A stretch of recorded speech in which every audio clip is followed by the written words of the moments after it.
Hey, everybody. Thanks for joining us. I am traveling again. We're getting ready for a Belize expedition tonight. Jim, Goodall, and myself are hosting Wayne and UFO Sightings. Oh, Michigan UFO Sightings. What's wrong with me? And you can't acronym everything. We're not well branded yet. We're not Coca-Cola. So thanks, everyone, for joining us. It is Thursday. We are doing something new. StreamYard we are doing multiple shows. So Wayne, do you want to do another introduction? No, we are live, man. It is actually working. So we are streaming on Michigan UFO Sightings and Paranormal Encounters podcast. So welcome, everybody. This is Jared's stream with Jim, and StreamYard is allowing us now to forward live streams. So Jared is actually the host. This is his show, but we can now share those shows with anybody that is also a StreamYard user. So looks good, man. That sounds good. Yeah, cool. We have a lot. It's exciting. We're doing this not only is this a slight experiment, but the reason we're doing this, the impetus is that Jim and I, and although Wayne's been invited, but Jim and I are going to Belize, and we're going to be looking in an area that has not been explored for at least 100 years. And it's our privilege to be able to go, hopefully with a lot of satellite and imaging that will allow us to know where we're going, data. And we are doing a GoFundMe. I mean, we're going no matter what. But it is a massive financial burden because there are 12 researchers. Everyone is paying their own way. There is no external money for this. So everyone going, and all the equipment we're bringing and all the experiments we're doing, there's some weird sounds, really, really, really strange sounds that have been heard on the property. So there's electromagnetic frequency anomalies. There's likely ancient engineered soil that we've talked about on a lot of other shows. So we're going to do some field experiments. We're going to be digging around for that soil. And we're also, there's a very, very, very good chance that we're in the heart of one of the oldest parts of the Mayan Empire, which within 30 minutes of the site we're going to has some of the most megalithic pre-Mayan incorporated structures that are within 30 minutes of this property. So we're going to be going to an area that is of high interest, not just because it's never been explored for the Mayans reasons or the Mayan, empire, but also because this is an area that likely could be home to what could be pre-Mayan, truly, truly ancient humans that we've all been looking for. So that's the exciting. Well, there's a lot of reasons that are exciting. Jim, why are you excited? Well, I've never been there before, and I'm always up for an adventure. And that's going to be a hell of an adventure. Yeah, I don't think that there just isn't going to be a problem. I don't think with whether or not it's going to be exciting. I mean, some people going, first comments were, hey, there's pit vipers and 4 other venomous snakes. And then I'm like, well, Jim lives in Tucson, and there's like every species of rattlesnake live in Arizona. Like, it's the one state in the whole country you get every rattlesnake. So how bad could Belize be with only 5? It's 20. It's in the 20s, 24, 25 different varieties of rattlesnakes, and we're the only state that has all of them. Yeah. And I've been here 10 years. I've seen 4 Western diamondback rattlesnakes in my property. I saw one when I first got here. I was right behind us is a wildlife corridor, and behind that is an abandoned golf course. But it was before it was abandoned, and the reason why they shut it down, they're paying over $50,000 a month in water.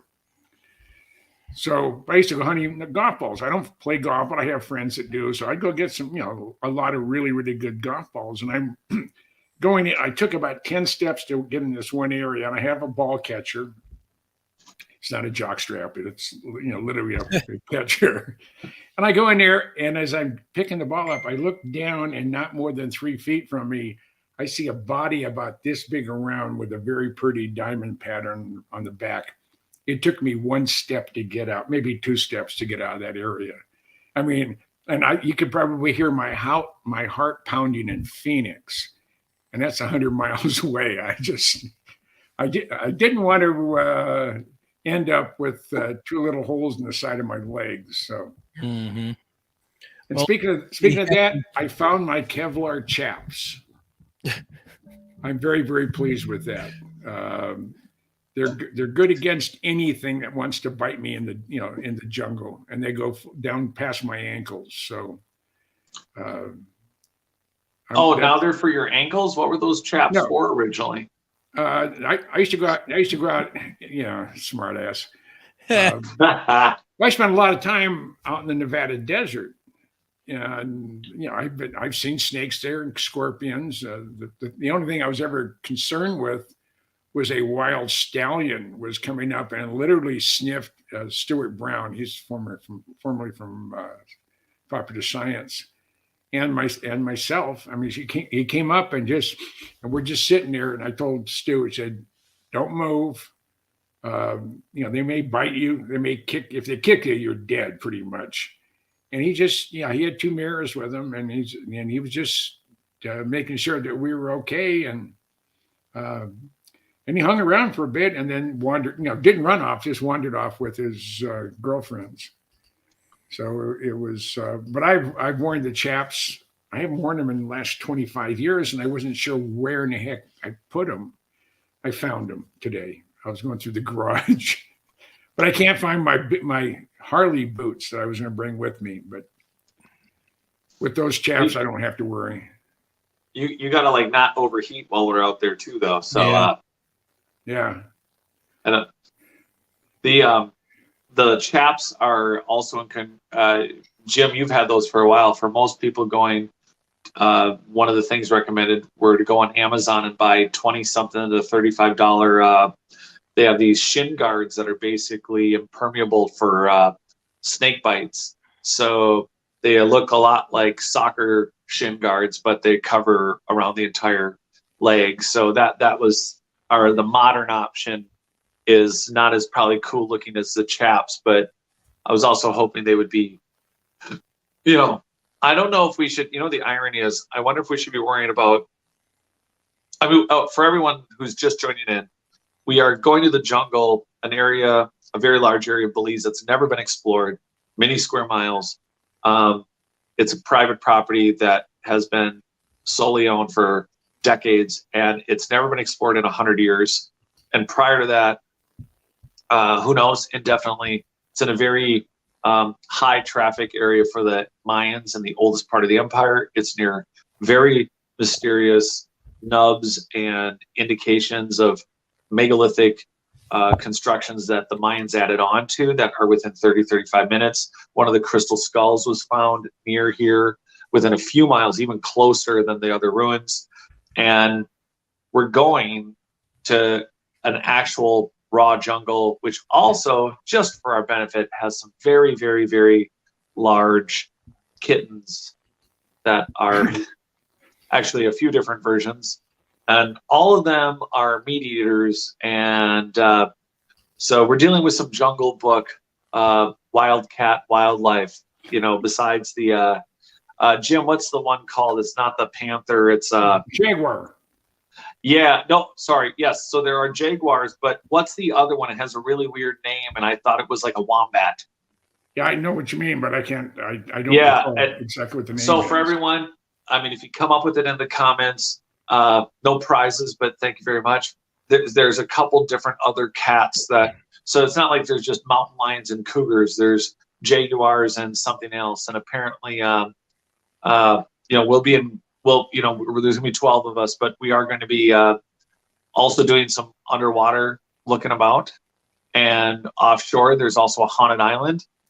Conveniently, haunted island is also called Snake Island, and it used to be home to a lot of snakes. Apparently the snakes are gone. It's not maybe haunted at noon, we're hoping, because we ain't going there at midnight. What? Have we not all? Yeah, they probably keep it, call it haunted, just to keep traffic to a minimum. I would have got away with it if it wasn't for you zany kids. Um, the island though has some ruins on it. There is a number of indications of the land we're going to. Same thing. We're real excited. We're hoping to have some anomalies to look at via satellite imaging. That is all coming over the next week, but we also need your help. So for those that just joined in, we have a GoFundMe page. We're going and we're doing this no matter what. However, again, it's a huge burden for the group going, and the LiDAR work we'd really like to pay to keep getting, we're getting a lot of good work, and we're going to have a lot to be able to do it in 12 days, but every bit helps, and we are going to be going. Really, truly, every bit helps. I mean, some of it can just pay for meals for the whole group. We're collectively cooking, but then those are logistical things. On the site, we're in need of more and more detailed LiDAR work. And one of the things we wanted to do is have the satellite imaging be parallel to ground LiDAR work. And ground LiDAR work is not subterranean, it's ground LiDAR work. And it is able to take what the satellite image is at 1.5 feet. So the imaging blurriness, they have details down to 1.5 feet, which is incredible fine. But ground LiDAR work goes down to the minus millimeters. So it gives us exactly what's there with no fog. And that's one of the things, on our, not even a wish list. We're just hoping that some people out there, if you have friends of friends that can help us. And again, just even some of the basic like snake guards and things like that. In the future, we're going to hope to be self-funded. But for now, this is one of those, like, remember when Apple started in a garage? That moment. And, we have there's the potential there of, finding the Rosetta Stone to all this. If in fact, because this is a very, very old area that the Mayans occupied way back when. And, yeah, it's totally true, because a lot of people mistake. I mean, we could walk right over to a stela or something that they've been missing, and it could be just, we plot. It could be like, hey, here was the crossroads to this or that, or here's such and such town. We assume everything the Mayans made, a lot of what they did was in stone, but a lot of it wasn't. It was in wood and things that would have rotted and gone away. And the ground has risen and lowered hundreds of feet. There's cenotes on the property, which is, a lot of people know, a giant cave that may or may not have water in it. And in this case, we're so close to the ocean, we expect the cenotes to be hydrostatic all the way to the top. So you'll not be able to like put a rope down in them like out of a movie and maybe go 100 feet or something, or jump into a pool of water. It's likely the water is like right up to the surface. But that means if we do find one, we have a 90-foot depth 4K camera sonar ball that we can send down and look in the cenote. I mean, we could be looking at sacrifices. We could be looking at part of a network. They are aware that the network of cenotes and what's in the mountains towards Guatemala and the inners of Belize, they do all make their way out to the very mysterious blue hole that's off of the coast of Belize. One of the most mysterious things in Belize is this giant, if you guys Google it, there's a giant, well, it's now underwater. It's a cenote, and they're not even sure how deep it is. And people dive it, and it's this black hole off the coast of Belize. It's really terrifying. I currently am incapable of sharing a screen. So if you guys can share a screen, I mean, then maybe that's even worth looking at, because it's pretty weird and crazy. And hello, everyone who's joined us. I'm semi-handicapped, broadcasting to you while traveling on a phone, while Wayne and Jim sit in their castles of technology. Well, one of the things I want to say is, Jim, I'll be in your neck of the woods here on Saturday evening. We are heading out to, we're flying into Bullhead City for our spring break. So we'll be right there. You're coming in through Phoenix? No, we're coming straight from Detroit right to Bullhead City on a charter. Oh, Okay. Yeah. And so people that are joining, so we got a few people from my channel on YouTube. Comments are coming in through StreamYard, and we can see those comments. But so all of the comments are shared from wherever this is being streamed into StreamYard. So like Facebook comments are coming in, YouTube comments are coming in, all into one area here in StreamYard for us. But people that are watching on Jared's channel, if you are putting something in, only people that'll see it are people that are watching on Jared's channel and us here in the studio. So it pulls everything together. So just really quick, we've got Straw Dog, we got Grandmaster UV. Straw Dog went on the hunt and found the jaguar, the puma, the ocelot, the jaguarundi. That's it. Ocelot. Yeah. Ocelot and the margay. So you got 5 large cats you got to deal with out there. Yeah, But we got Straw Dog, Iris, Grandmaster UV, My Flock is Everywhere has joined us. De facto Media Group, Diane Boss. And that looks like everybody right now. So, hey, everybody, thanks for joining us and listening to the planned expedition coming up, man. This is very exciting. Oh, and Missy Jane as well. So, yeah.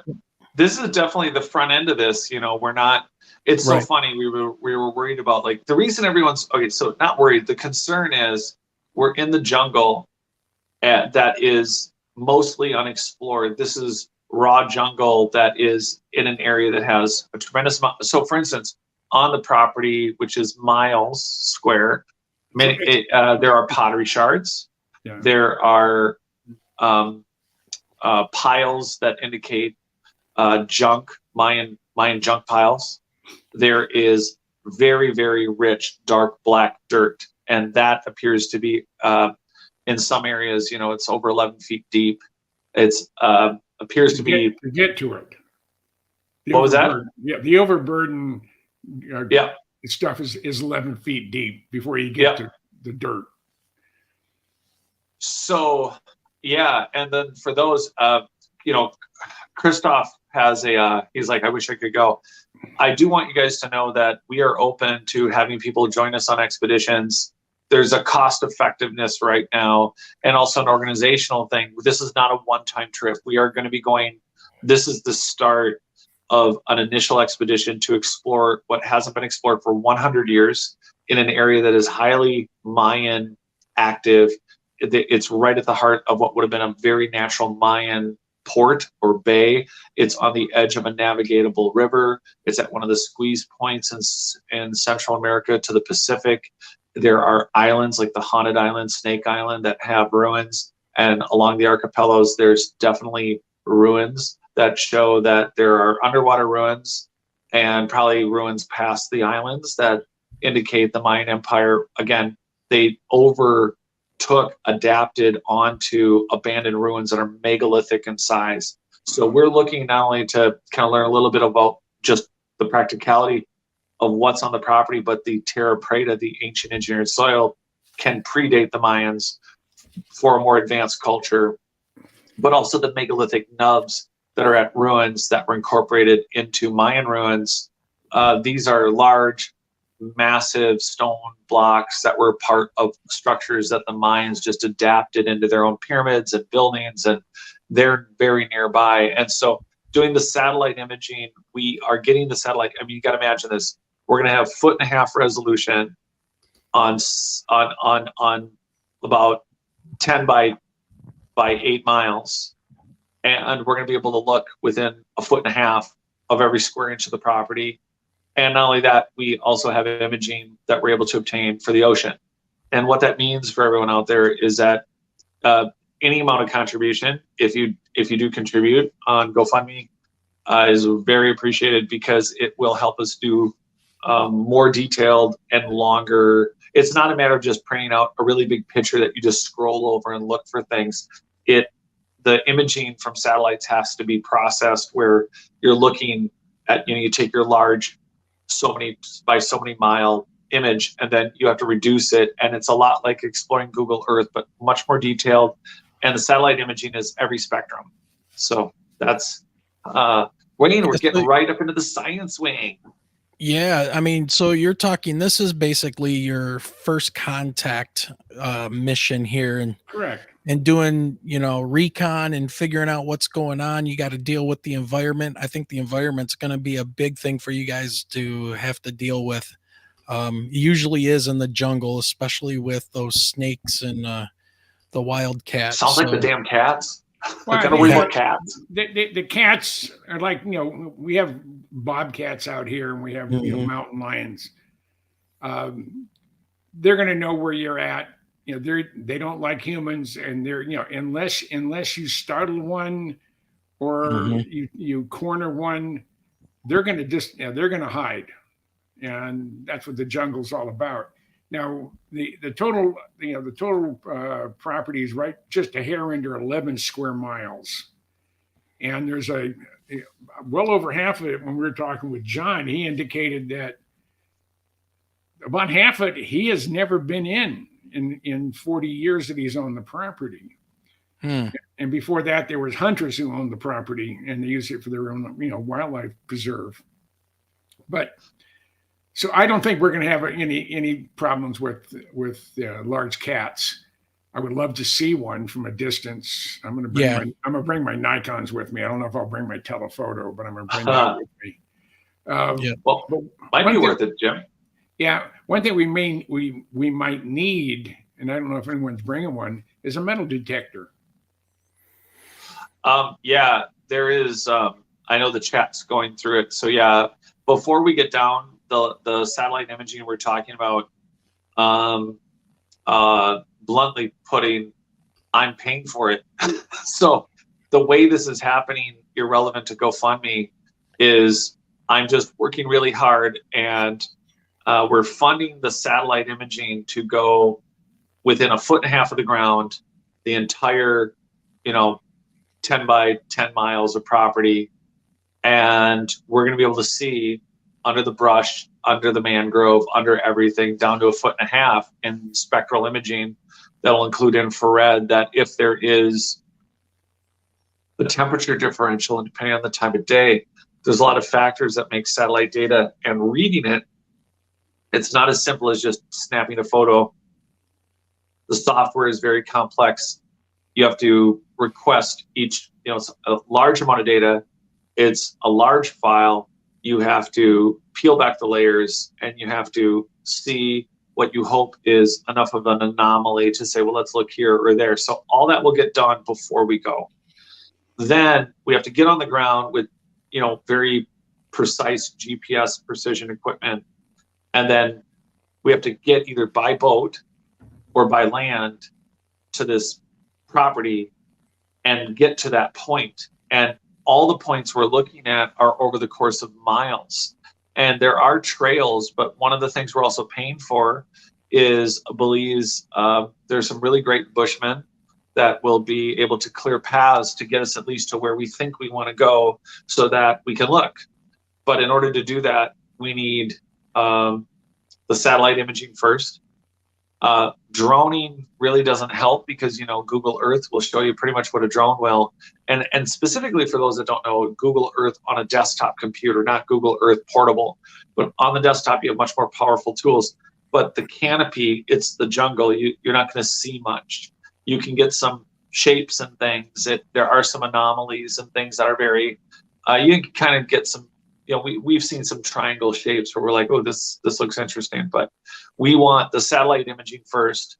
We want to do the ground poking, because one of the most expensive things that we could do and would love to do on this trip is we start for a week, do this initial exploring, and then ground LiDAR work is on a pole, a lot like Indiana Jones, waiting for the sun to hit the right part of the model to find where the arc is.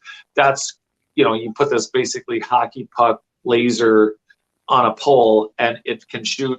The one that we would be bringing down would be able to strip it down to a -1 millimeter. So we'd see everything down to little rocks in 3-dimensional space up to, for every point that it gets done, for 200-300 feet.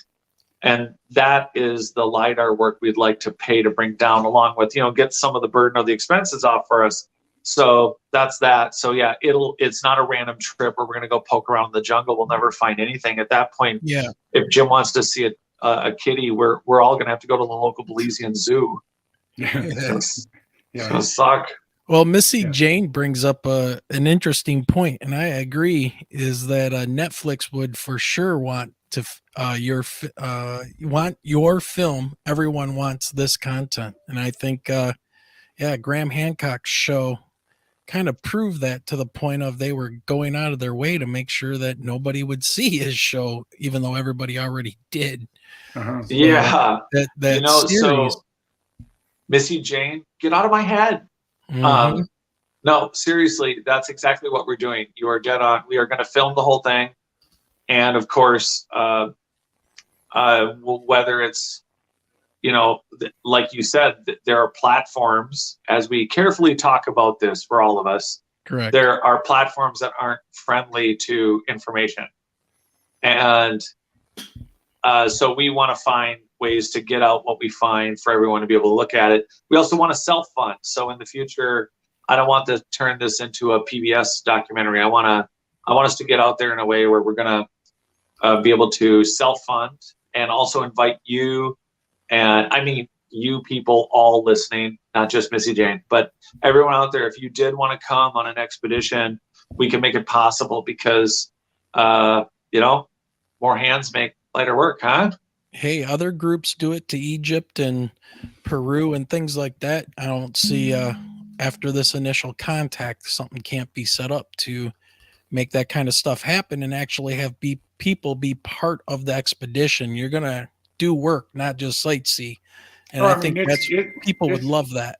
It's going to be, it could be very hard work. I mean, it's going to be warm. It's going to be humid. We're going to have a lot of clothing on just to keep the bugs off of us. Yeah. Because it is the jungle. Little bastards. Yeah, I have to. I'm gonna go out tomorrow. I'm gonna go talk to my pharmacist. Should I bring quinine with me? Is that a good idea? There are mosquitoes. I mean, I went to REI a couple days ago, and I went up to a young man who worked there, and I said, "Hey, I got a question." He said, "I'm going into the jungle of Belize here in April. Do you have anything that I should get to keep the bugs off me and whatever?" And he says, "I just got back." Says, "Whereabouts are you going?" And I said, "I'm not sure. I think it's sort of in the middle of the country, but it's a 10 square miles, can be 10 or 11 square miles of property that has never been explored. Not in the last 150 years. So, we may stumble onto something that will be an oh my gosh, or where in the hell did that come from type of response." Yeah. So, well, and once we have some time under our belt there in Belize, then we should be able. I think it'll do a lot to improve our funding chances. Well, there's what, Jim? What's so interesting about that is, like, we're going, and I know Dark Hour's on with us now. Michael Roser's joining us. He is on. Yeah. Where's your face, Michael? I'm on the cell phone, and I don't have great service, and it usually helps to keep the connection a little bit clearer if I don't have the video on. But just for the moment. Hey. What's going on, Michael? Good evening, gentlemen. Good to see you all. Yeah. And, thank you for holding the show tonight. I'm right here. Hey, thanks for coming on. I mean, Michael's coming with. So as of this group goes, no peer pressure for everyone watching, but Michael, Jim, and I are going to be, and it's, we're kind of part of the core of this group going to Belize.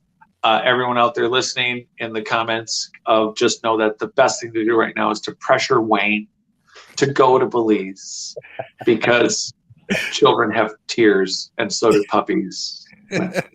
There. Well, it's going to be next year. Yeah. I'm just going to have to get things ready. But Jared, I do want to tell you, and Jim, you guys know, and Jared, I know we've had this conversation offline about where I'm going in June and rubbing elbows and talking to certain people. Yeah. However, I've made a new contact who was just, he's going to be coming on the show this summer. I'm not going to release his name just yet, but he's just recently been in some big movies over the last few months. And I think he's going to be very interested in what we're doing and may want to be in on this. And I mean, he was just on a Fox TV show for a little while. So, was it Blue's Clues? no, it was not. And his name is not Steve. Is it Dora? Is it Dora the Explorer? Swiper, no swiping. I'm just gonna say he's a former military brother, and we'll get more into that. But you know, I've got big things coming up on the show that you know, I've been working hard to try for getting on our show. And of course, That's everybody so awesome. and everybody I talk to, I also put it in their ear, usually backstage, about some of the stuff we're doing with the expedition and things like that. So I'm hoping I can get one of these people to bite and be interested. And that would be our like a big shoe in for some producers and people like that, or even this gentleman may want to film it himself and be a part of it. So yeah, we're filming, we're doing that would be great. And to Jim's point, or to what I guess before we said hi to Michael, you know, Michael and I started talking about this, Jim and I started talking about this, but basically the three of us started talking about this really early on. Yeah. And then we're at a point where the momentum of the ball. First, we're going to go to Peru. We're going to go to Peru, and then the military coup happened. Yes, that's crazy. Jared stumbled upon John, who owns the property there in Belize, and everything just sort of came together. Yeah, you know, it's crazy because we go from a country that's no longer accessible with a lot of great ruins to going on this really, you know, great opportunity based on what's possibly there in reference to our ancient megalithic past, our ancient advanced history, Terra Preta on top of it. It's in Central America.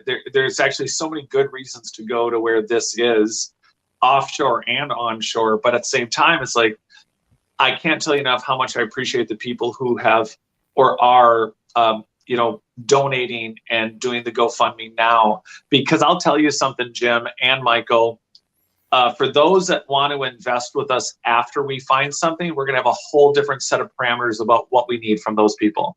Mm-hmm. I'll promise you that. Yeah. Because at that point, when we find things, it's like, hey, let me know when Apple or Microsoft is successful. Let me know. Yeah, oh, okay. Yeah. Then I'll jump on the bandwagon, you know, but not before that. Yeah. I think that because we're all committed and going, because everyone going on the trip isn't just a testimony of how, and the group includes people who are novices but have a great passion for this subject matter.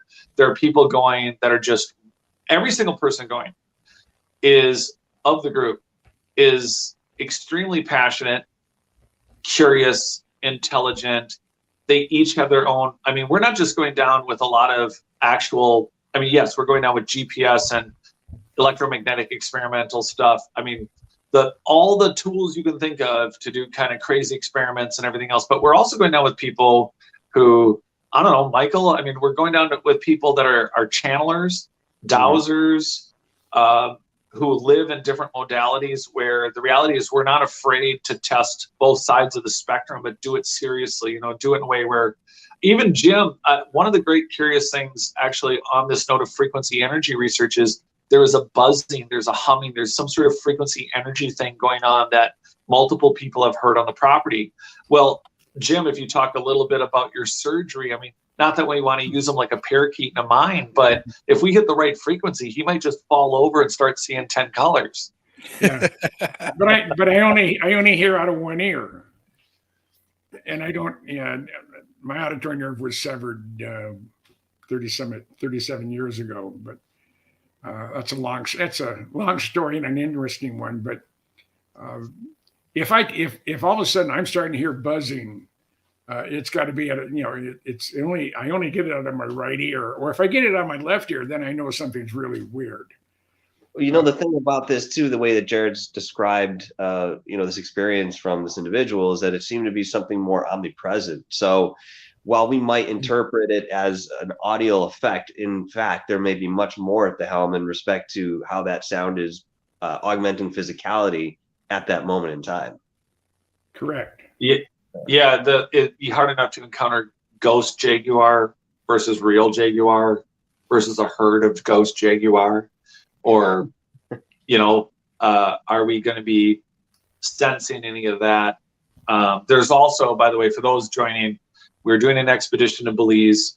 It's unexplored land, at least 100 years. No one's been on it. However, it is in the heart of some of the most ancient parts of the Mayan Empire. It's nearest to some of the most, if you're going to go to Belize and look for megalithic, ancient, pre-advanced human constructions that were taken over by dynastic peoples like the Mayans, we're within 30, 35 minutes of those sites. Crystal skulls have been found nearby, some of the most famous, the crystal jaguars. There's terra preta, ancient engineered soils. And the reality is that we're bringing down a lot of different kind of equipment to do a lot of different kind of testing.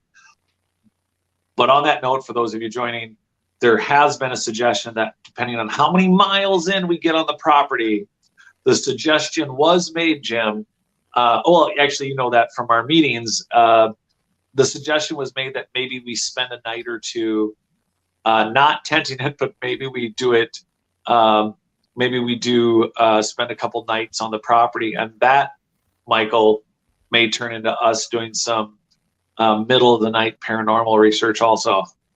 That's, I don't know how excited I would be to wander around the jungle at night, because that's usually when they come to work. Yeah, right. And they're looking for food, and I'm not as abundant as I once was. I'm down 170 pounds. So, well, we don't have to go too far. We can talk about the logistics of that, how that works and, what have you. Is that a feasible venture, in respect to what we're working with? Leave it open as an option to discuss at the very least, but I'm not against the idea. I would just like to see how that would play out. But regardless, I think one of the things about this particular trip that's quite unique is, what we've been talking about a little bit here, and that is the division of the intellectual work and research that will be happening alongside of the more esoteric end of things, both equally passionate in direction and trajectory. So, when we come out of this with what we capture, regardless of what we find and go through, I think we're going to have something very cohesive and perhaps may shine a light on a different angle than, people have been presented this type of work before. That's at least my initial vision here, that, we could end up with something like that in our hands, which again would be absolutely fantastic. Belize is like a book of secrets that someone hasn't opened in a long time, at least the chapters that we're looking at.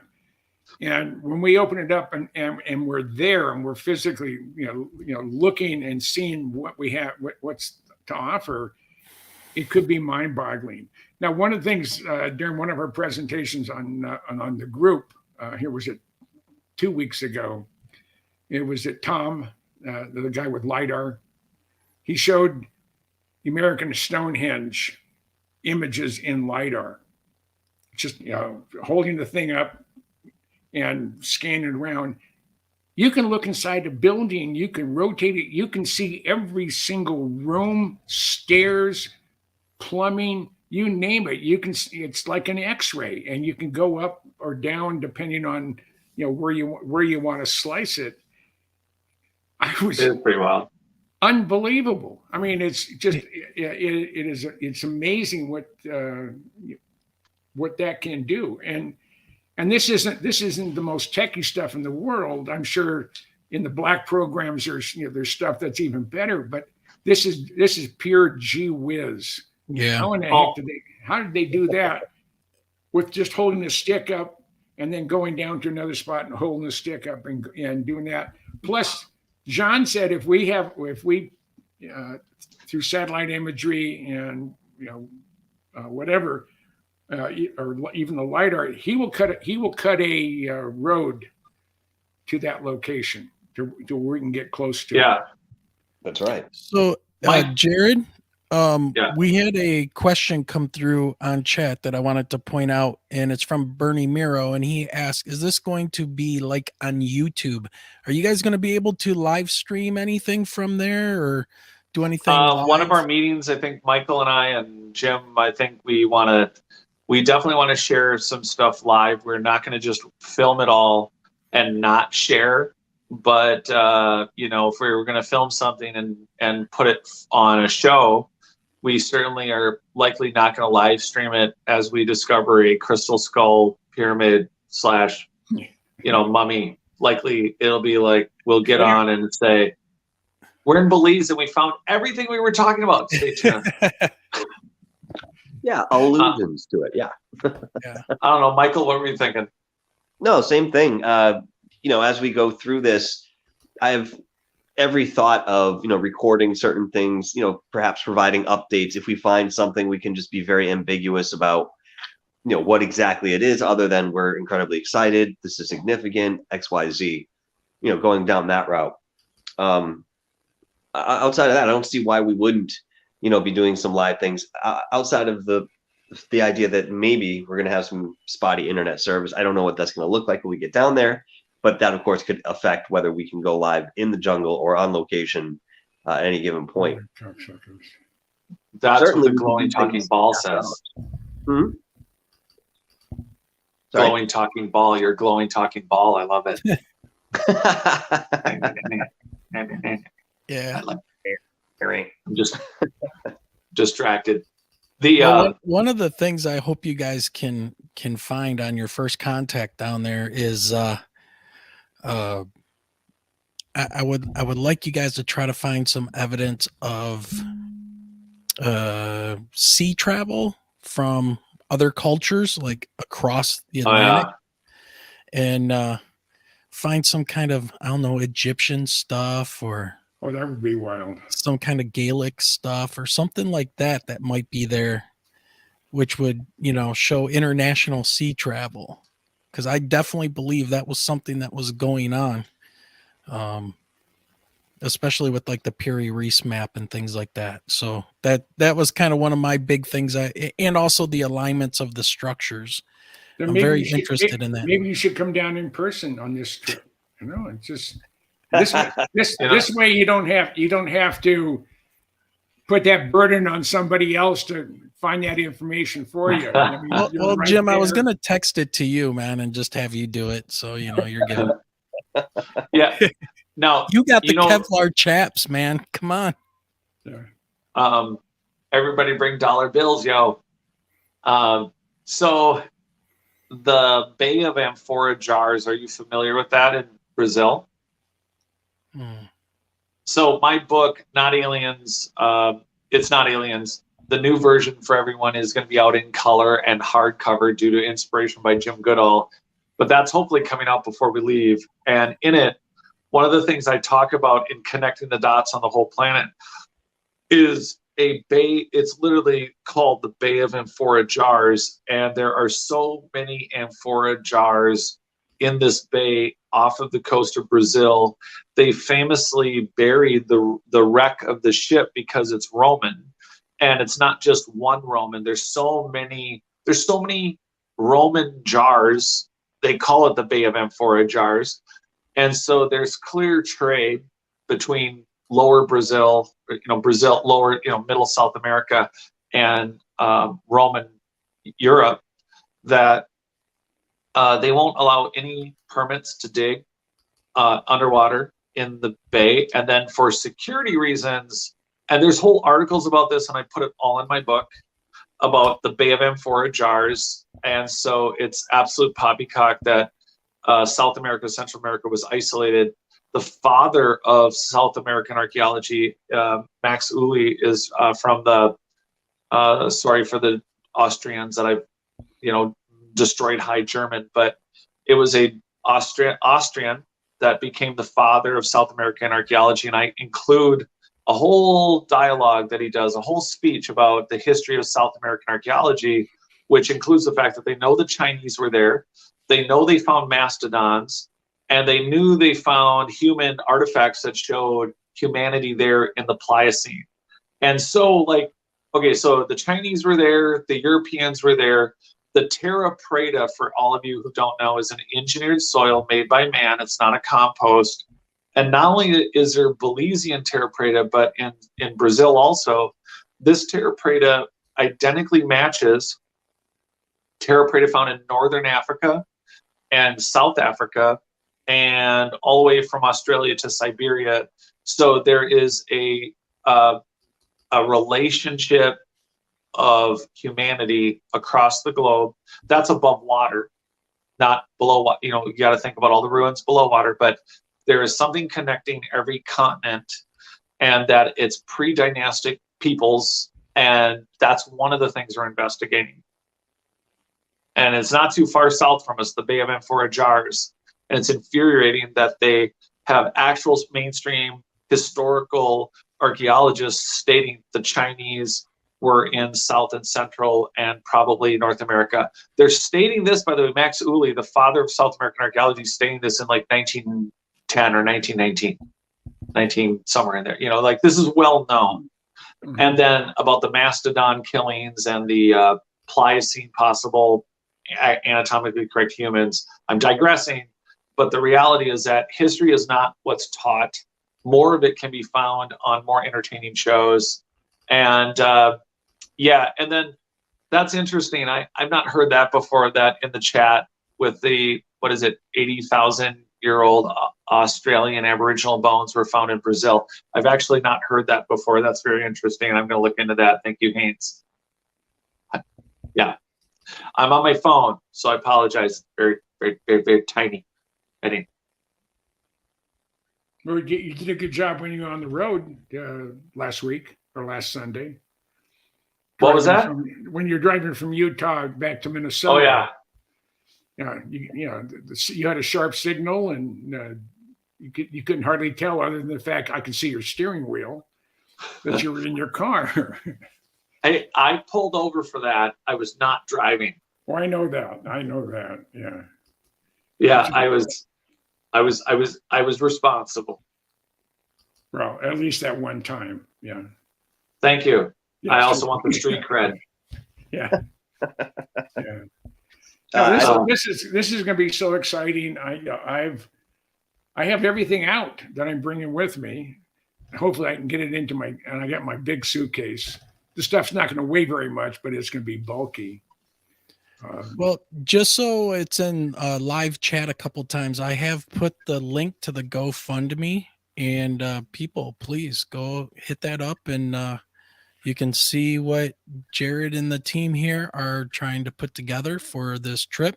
Jared, when is actually the date you guys are leaving on this first trip? We'll be a large amount of us will show up on the 5th. 15th. We wait for the very two gentlemen on this podcast. Michael and Jim will show up the next day, and then we ride. Yeah. Then we. Yeah, April 16th. You're there the 15th, and then most of us leave the 30th. Yeah. Mm-hmm. So I think that there's a good chunk. The other third of the group shows up a few days in. So a decent chunk of the group shows up for 10 to 8 days of the 14 days that will be in the field. The missing crew will be there. There are many I guess experiments and filming and activities that would be done every day, and the work on the property is pretty extensive. I mean, think about it this way: little things like when you guys are thinking like how you can contribute, it's not random. Like $20 gets a machete, also gets water galoshes. Meals, although are inexpensive, it's like we're feeding 13 people total. And then we have to have enough water every day to be in the jungle. It's going to be very hot. We are not touring. We are working every day, and it's going to be there's no going around it. This is going to be a bitch. When we're in the field, it's going to be hot. We are not standing around. We're not like, oh, this looks cool, and kicking a couple of rocks around. We're not going for casual hike. We're going to targeted locations identified by satellite technology, And we might be cutting up mangrove. If anyone has no experience with mangrove, let me tell you, just, I don't know, basically giant vines, tree trunks grow on the ground and are impossible to cut up. And so chainsaws, I mean, there are bushmen, you know, $25 can pay for a day of labor for other locals to do work. And so we are all going to pickaxe, shovel slash, not just walking around in the woods for 14 days. We have a very heavy schedule to look at the anomalies from satellite imaging. You know, don't want to step on anything we shouldn't be stepping on. And then, and then that's why Jim has chaps. Yeah, if the hose moves as you get near it, don't step on it. Or we'll try to water with it. Yeah. Well, one of the things here, Jared, as you're saying that, Guy Merritt says not going to a great theme park in Belize for a day or two. No, guys, this is not a tour like you would sign up to go to Peru with certain people or go to Egypt and go see the pyramids and take pictures and stuff. No. This is unexplored area. It's wild. It's an actual wild. And this expedition is just, and I know Guy says I'm just joking, but I think it's worth the time for people to understand that this is true, you know, going to be working very, very hard. Yeah. And they're cutting through the jungle. It's not going to be easy. There are two sites that have been excavated within 30 to 45 minutes of Punta Gorda. On the first full day that we're all there, which would probably be the 17th, we're going to venture up, to see. This is what we're going to be looking for, and we're going to see what it looks like without jungle all around it, and that will be fun. And then going up to Snake Island. Yeah, I'll have my chaps on then too, by the way. At that point, the snake will be ghosts. Yeah, that's gonna be interesting because there are some ruins there that are exposed, but apparently because it's considered haunted, the locals won't go there, which is a good thing, unless in fact Snake Island does live by its real name, Snake Island. Then we may be in some trouble. Take every precaution. Go ahead, Michael. Yeah, I was going to say, got to take every precaution that we can on the physical end, and of course on the non-physical end when approaching something like that. And brought up in one of our meetings was a very good concept of, I don't know how you would say it, giving thanks or, asking permission from whatever deities or energies may be there. In many cases, this does actually have some sort of impact on the expedition. There will be people that can tell you, this is the case even outside of superstition. So again, being prepared physically is important. We need all those things to keep our bodies in check and so forth, and yet have a certain respect in terms of entering this land, just knowing the history and the energy that's been around. But I don't mean to cut it short. I do have to run, but thank you guys for having me on tonight, and we'll all talk very soon. I'm very excited for this trip. Jared and everyone else along have done enormous amounts of work to make this a reality, and I just can't thank all of them enough. And it's going to be fun. Oh, it's going to be a fantastic time. I mean, we'll probably lose some weight in the process. I'm counting on it. Yeah. We're this expedition really is a chance for us to start something. For everyone listening, this isn't a one-time thing. This is a wonderful privately owned space that is vast in the middle of the Mayan empire. It has pottery shards. It already has a lot of indicators of what could be a lot of amazing things to discover. And we're going down to document, to experiment, to locate what could be an annual one of the places that at least Michael and Jim and I plan on creating a system that could be hopefully inspiring and fun for more people, including you guys in the chat, to join us. I have about 6 or 7 people said, "How come you didn't invite me?" And I said, "Well, this is just coming together. This is going to be this is step one in our adventure." So for those listening, actually, we should be clear. This is the preliminary. The reason we're going now is because the rainy season starts, essentially their winter. And so the rainy season will last a few months. So after we get back and when we're processing and getting through the film and the experiments and we start putting something together that ultimately you guys will be able to watch on some platform, hopefully in a way that will fund us for the next one, we will more than invite all of you. We'll put something together in a way that we can put all of you onto it.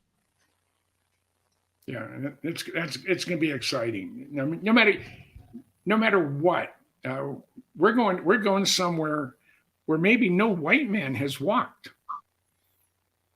Maybe blonde-haired, blue-eyed, or gingers. Don't forget the gingers. They've been everywhere. They saw them on Easter Island. Yeah, this is true. And Wayne's point, totally taken. Not only were the Romans making it to and from Brazil, we have those whole mysterious drugs and use in ancient Egypt. And again, the tobacco had to come from Central South America. There's a lot of indicators. Dynastic travels were much more extensive than we thought. But I have a book from Yale that shows a letter to the papacy in talking about Irish monks in the 1200s going to America in the 1200s. And so, maybe it just wasn't popular to write about, but the idea that they weren't going to Central and South America. Meanwhile, we have, Chinese towns, names of, there's linguistics that line up with a different coastal evidence. And then, yes, there are pre-volcanic ruins. There's activity. There's central Mexican ruins that were buried, first off, abandoned for 35 feet of overburden and then overflowed with lava flows, and they're 18,000 years old. And then there's even more, like Huatlaco, Mexico, there was human remains in a campfire in a campsite, and an area found by Virginia Steen McIntyre that Michael Cremo for Forbidden Archaeology has been championing for 40 years. Virginia's group, these are geologists, located a site that they thought was 275 to 350,000 years old. And now it's thought to be 350 to 500,000 years old. And these are, again, anatomically correct humans. And were they survivor humans or were they primitive humans that lived alongside a more advanced culture? Were they survivors or a combination of primitive people and survivors that were not part of the ancient megalithic builders that were building the ruins that the Mayans adapted? These are some of the things that are on the table. They're not just a maybe. And when Jim said, just throw this together, it's coming together quickly, but this has been, November. This is actually almost 5 months in the planning. And on top of Jim's point of 2 years of my planning with some other great friends about going to Peru, including Jen Deo and the archaeologist. And we, of course, can't overcome a coup. That's our limit. There's no GoFundMe for that. We can't overcome a Peruvian coup. I've had little red dots on my chest out near Tonopah Test Range in Area 51, and I knew they weren't going to shoot me, but down there, I wouldn't want to bet on it. So Wayne, spring is looking pretty good, ain't it? Yeah.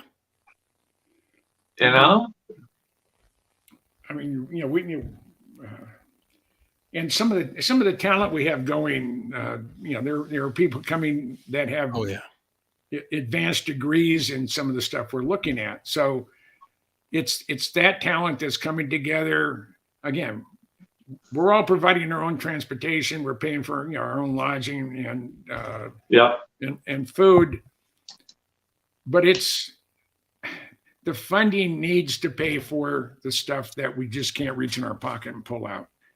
Stuff that's going to cost several $1,000s or multiple $1,000s.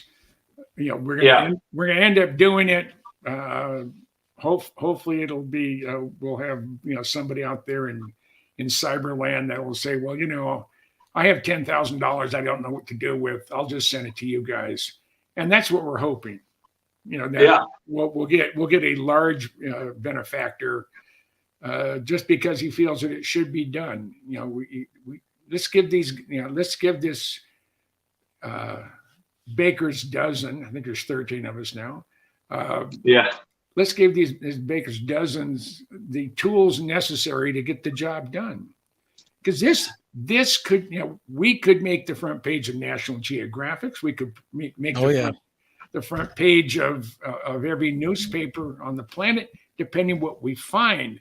But we're gonna need the funds to pay for the hardware and the intellectual property that can give us the information we need to know where to go hunting. John said he'll cut a road to as close as he can to wherever we want to go. So that's a big positive. And again, we're gonna be boots on the ground. There's gonna be over a dozen of us there looking, searching. And the other thing we've made it a hard and fast rule: nobody goes out by themselves. If you trip and fall and break a leg, I mean, there's you just can't dial 911 and say, "Come and get me." You're going to need somebody there with you. There's walkie-talkies, and there is a cellular system, but we need to. We're not doing anything in this jungle in pairs. It'll be 3s or 4s or half the crew or the whole party. In some locations, we have a day 1 to day 12, and maybe in our schedule, day 12 turns into day 5, but we're quite organized about what we're going down to do, what we're doing on each day. Those days might change, and we might change things based on what we find in the ground. But we're not going down going, hey, we're just getting dropped off at the property line and we're going to look around. This is very organized, satellite image based. Again, we're looking for those joining us down to within 1.5 feet per square foot through satellite imaging with every spectral analysis. We're going to be able to tear away the trees, and we're going to be able to look for anomalies, mounds, roads, ancient, buried, overburdened, just forgotten constructions. And then we have all that black earth, and some of it we already know is there. We know there's junk mounds. We know that there's pottery shards. We know that there's weird electromagnetic, there's a buzzing, a sound that could be a manifestation, like Michael said right before he left. I mean, we're not going down there with just a random idea. This is something that we're also going down to involve everyone listening. So if you're just tuning in, you definitely wanted to hear this, which is the intent is to create an organized system and look at sites that has never been accomplished before. And this is the start of that. And it's not, we're going to go do it and include you later. It's, we'll do a little live streaming. But the idea is to say, hey, look, come spring, Wayne and Jim and I will get on with you guys and say, hey, here's what's coming up in 5 months. Do you want to go? We'll have forms and we'll have things for you to be able to fill out where if your interest is there. And here's the thing, although we might get all this filmed and we might get it out there in a way that is, we might be able to get it on a show in a way where we can fund the next trip. We just may not be able to bring 500 of you, but it doesn't mean that 500 of you can't come, in a sense. So, but on the other hand, we're not. This is not a tourist expedition. This is a working expedition, and it will be, for the multiple times we go down there. We're delighted to have people who are willing to put in the sweat equity. People who maybe have a formal interest in what we're doing. But it's not gonna be vacation time. We're all gonna we're gonna, in essence, this is a working. We're going to earn our keep there. We're not going to. But if anything, we're making, Jim, I guess if anything, we're making the place that other people go to tour. We're the ones discovering it. Right. This is not so if I painted a picture for everyone, for you to, if you're just joining in, this expedition in Peru, or was going to be proved. This expedition in Belize is a working, functioning, we're going to discover in a place no one's done research in over 100 years. And of what we're doing in modern times, I guess we could say it that way, with the satellite imaging and the spectral analyses and the anomalies that are likely here, because it's a large, many square miles of land, and it's in a very key area that was occupied by some of the oldest portions of the Mayan Empire, and in the areas where the most interesting ancient megalithic ruins are. Well, we're doing this to establish a methodology and a way to not only, we're going to discover some things and we're going to film it, document it, but we're also planning on going consistently. And how do we systematically find things in a way that doesn't take 100 years, doesn't take 50 years, doesn't take even 5 months, but at the same time, how do you do it? There's so many layers to how you do it right. How do you become kind of the SpaceX of archaeology? And that's the idea, is to take something that NASA had for indefinite amount of time, where it took another company coming in and took the cost of bringing something to space from $55,000 down to less than $100. And they did it in 4 years. And that is something we're trying to do with this. So when I invite any of you in the future, the way we're looking at this is a way, this GoFundMe that we're doing now, and we're all going anyway, but come over the next few months as it evolves into what does the spring expedition look like. For Jim's warning, you will want to back up about 4 minutes in my dialogue to hear him tell you this is not that it's not gonna, we're all gonna have dinner together, we're all gonna be intellectually geeking out together, and there's gonna be all this raw data, and being in the heart of that, in the genesis of discovery nonstop, I hope sounds as exciting as I think it sounds, and it's going to be, and hanging out with everyone, but the activity will not be a casual observer. You are going to be participating, you are going to be thinking. It's not a game. It is a game. You may be a gopher. I mean, that's what I'm volunteering for. I mean, I'm going to just watch out for the snakes. Yeah. And the cats. The lake gophers. Yeah. The kitty cats. Huh? What about the cats? But yeah, there's a job for everyone, but it's definitely, you're not going to be waiting around for something to do. I mean, everyone going down, there's active work. There's so much to do. It's going to be really fun because of, well, all the possibilities, and just the group that's going down is just wonderful people. And it is going to be a very productive trip. We don't not have an idea of what we're doing. It's more like we have to stay focused on what our schedule is and what our plan is. And in the end, when we discover anything down there, it's the people who were down there and the people like you who help participate and go fund us. It doesn't matter the amount, like I already said, it doesn't matter what we hit. The reality is that we're all going. We're already like self-funding. It's tremendously painful and worth every second. But for those that join in later, and when we do discover something, those that want to join on the backside, that will be very grateful for that. It'll just be a very different look at their participation. Yeah, because we need the funding now. yeah. Unfortunately. Yeah. But one of the things that I wanted to point out as well is a lot of my listeners and we share kind of a audience together. But you know, the Michigan UFO sightings, everybody knows my background as a Earth and space science teacher, also a scientist, and Michelle's background is in, she has her master's degree in English language arts.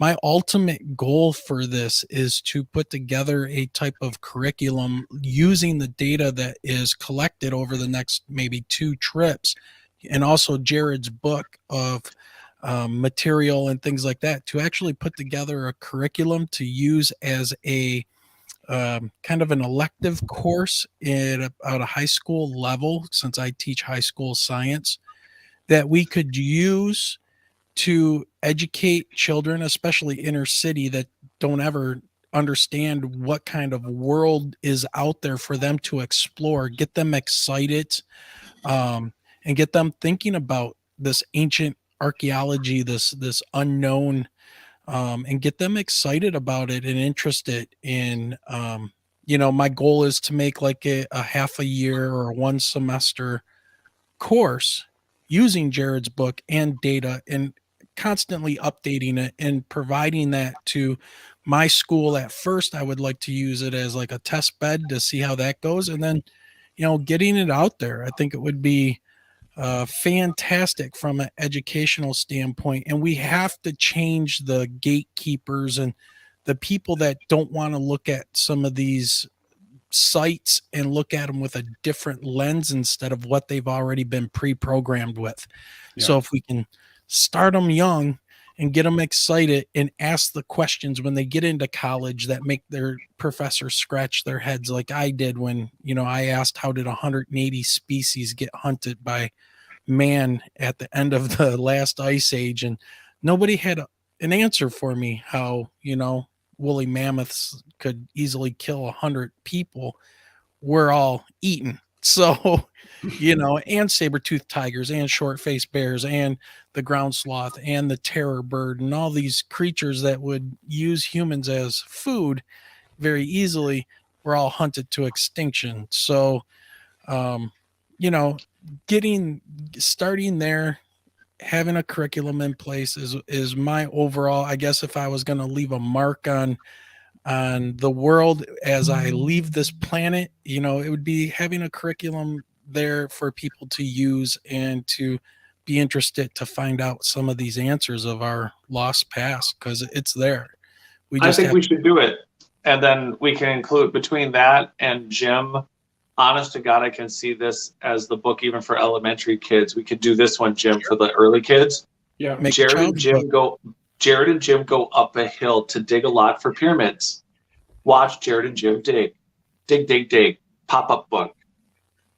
Start as a mound and eventually look like a pyramid. There you go. And I have a dear friend that is a Disney artist, and I think he would be. It would give us a good deal. You know what? Why not? First off, I know, so Wayne and I have talked about the educational thing before, and I think that the funny thing is we're going to start it, and I'm super passionate. I've done some work with inner city too, and I've lived in an area where that's a very reality, and helping people in general. It's ironic that we would start by seeing the world in a new light, where you have people who already see the world very realistically, but also there's such a vast amount of information that I think it'd be quite a force for us to put a program together, like you're saying, and have it spread out and have it go from the outlier to the primary program. Yeah. I mean, I can still see it happening. Well, and then with technology as well, I mean, we could have a complete kind of a interactive media event for kids as well to see. So, the more LiDAR and stuff you get, we can teach them about the science of LiDAR, how it works, how to read it. And, for science people like myself, the biggest thing is teaching young people how to read charts and graphs so they don't get fooled by statistics and stuff. That's like a big thing. And so this would be something that if we could store that data and I could have like a GIS program that could run that stored data to show the different layers of the LiDAR and let them do some of the work and research, real time in the classroom.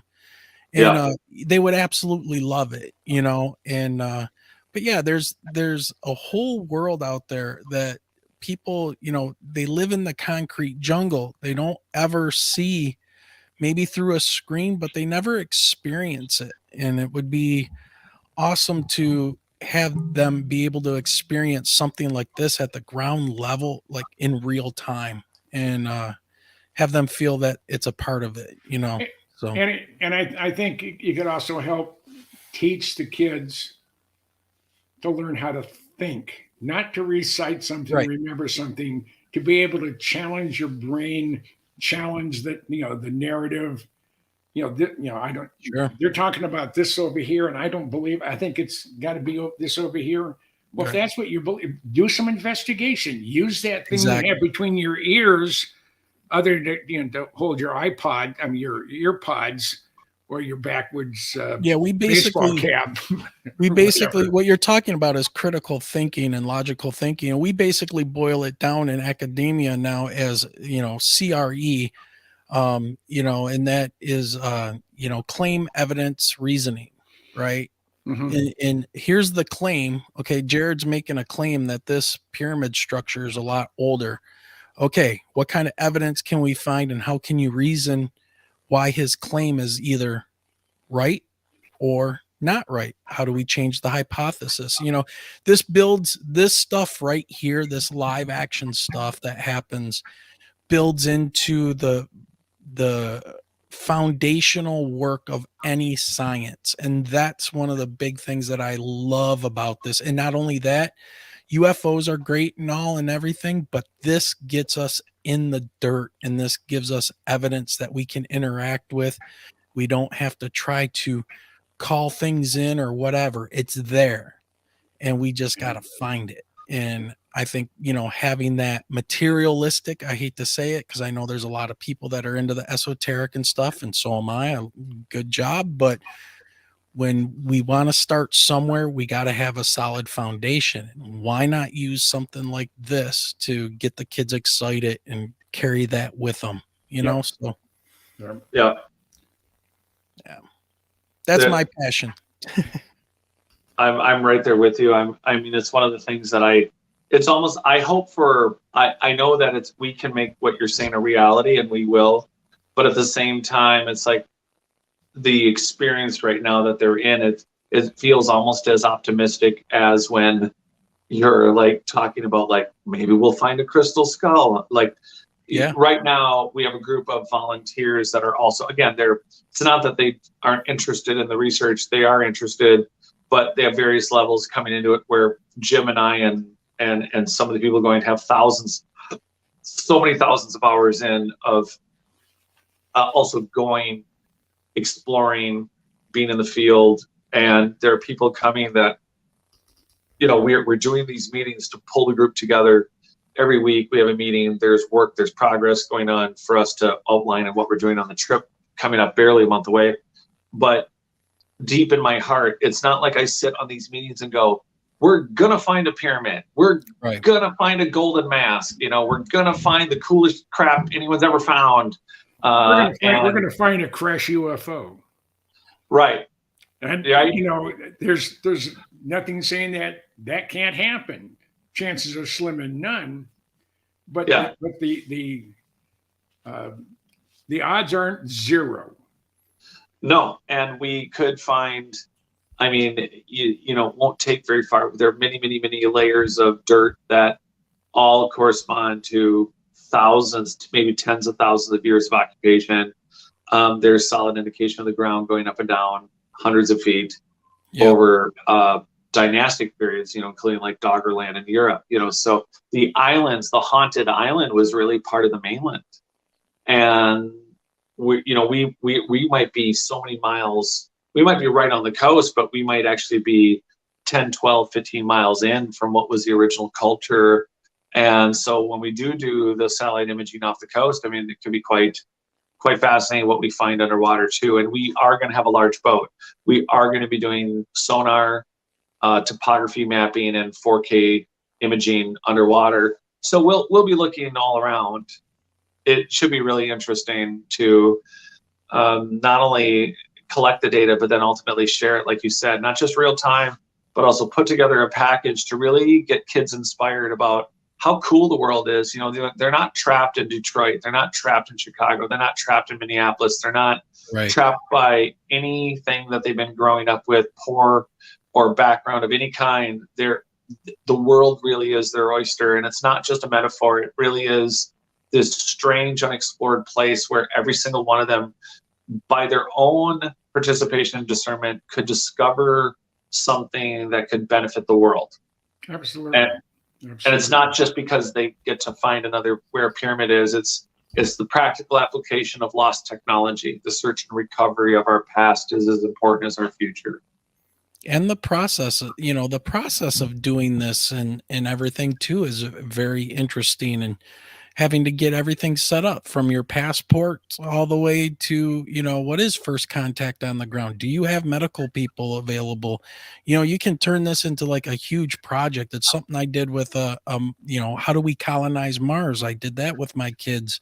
What do you need? Food, water, shelter, and protection from the elements, those kind of things. So and of course I'm thinking, projects and stuff already for the kids to work on, okay, so we're going into the jungle looking for pyramids. What do we need? Shovels, machetes, people that know the land, medical, vaccines, and just start creating these lists and letting them think about these things. And it has so many possibilities that, there's the textbook teaching of things like the Mars mission and things like that, and having the kids figure out how they're going to live on Mars, whether it could be possible or not. But then there's this real thing that is happening, right?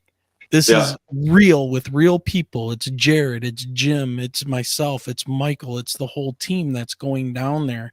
This is real, people, and so the more real you make it for the students, the more they're interested in it and the more it stimulates their mind. And it's amazing to see what you can do. Mm-hmm. Maybe on that note, after we get done with this soon, and I really appreciate everyone joining in for this, we should chat about maybe we can bring it to your students live a little bit. Yeah. I mean, they do have Wi-Fi. Mm-hmm. And apparently they have a strong Wi-Fi signal and a good internet, down there. Oh, our school is completely, wired and everything. So like this screen here, I could have you guys up on a huge wall. We have all of our classrooms have huge wall screens for you guys to talk. And I've got cameras on my desk and things like that. So wow. Yeah, doing, a live chat session or something like that would be probably really cool. Q&A with the kids. Yeah. There's no reason we can't do that. And it would be a fun program. I think knowledge should be hoarded. There. Yeah, I'd be up for it. And again, for those that have joined, if you can check out our GoFundMe, the Belize expedition for Jared Murphy. There's a description about Jim and all of us, just quick. It's just enough. You guys are going to hear it more on shows like this. The reality is that every dollar helps. And, my new book's coming out. Jim's new book is coming out. The best way to help us on the expedition is to just go to the GoFundMe or contact us directly. Jim did mention if we have funders that are interested in giving a larger amount, please email me. And we could clearly talk for those that are willing to go into this at the beginning. It's a different animal than when you go at it from the back. Yep. So this could be the adventure of a lifetime for me, for sure. I mean, I've done a lot of crazy things in my life, and this is going to be one of the more fun ones. So it's going to be a real kick. And on top of it, Jim, your birthday is how far out now? 5 days? Monday. What are we on? Thursday, Friday, Saturday, Sunday, 5 days. Yeah, 78. I never thought I'd make it past 21. So I'm really quite thrilled. And even in my adult life, I'm surprised I made it to 30. So I've done a lot of crazy things. I've done a lot of fun things. But if you've been I've been on the planet 2 years short of 80 years. God, it sounds like a lot. So I've been around for a lot. And I know when I first started investigating spooky airplanes, there wasn't an internet. There wasn't a cell phone. So you're going to call somebody up. It's going to cost you big bucks. It's cheaper to get on an airplane or get in your car where gas was 40 cents a gallon and drive somewhere and, track down the person and interview them. Today, there's a lot of researchers out there that have never left their house. And, they've done good work, searching the internet, but there's nothing that beats in the field research. Yeah. And getting dirt under the fingernails, cuts and scrapes, scrapes and everything that goes along with hiding in the bush. Yeah. fighting off the snakes and the ocelots and the jaguars and whatever. So it's this is going to be this is not a life-changing experience because I don't have much life left, but it's I'm going to live to be over 100. I know that for sure. What if you, Jim? What if you go at least 120? You got 40 more years. Think about that. Well, they got to do something with the politics of the world right now, but worldwide, not just here. And like I say, I'm a very, very healthy 78-year-old.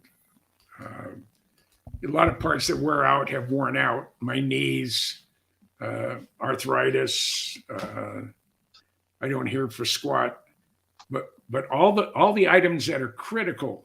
The plumbing, the heart, there's no blockage. I got great blood pressure.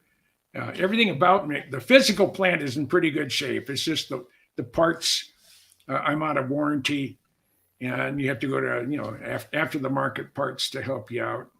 Well, I'm right there with you, Jim, because, being an airborne infantryman and carrying heavy weapons, it was like 21 was man, that was awesome to hit that age when I enlisted when I was 17, but talk about worn out parts. I already have my brand new hip I got in 2018. So that's man, it's better than the original. I'll tell you that.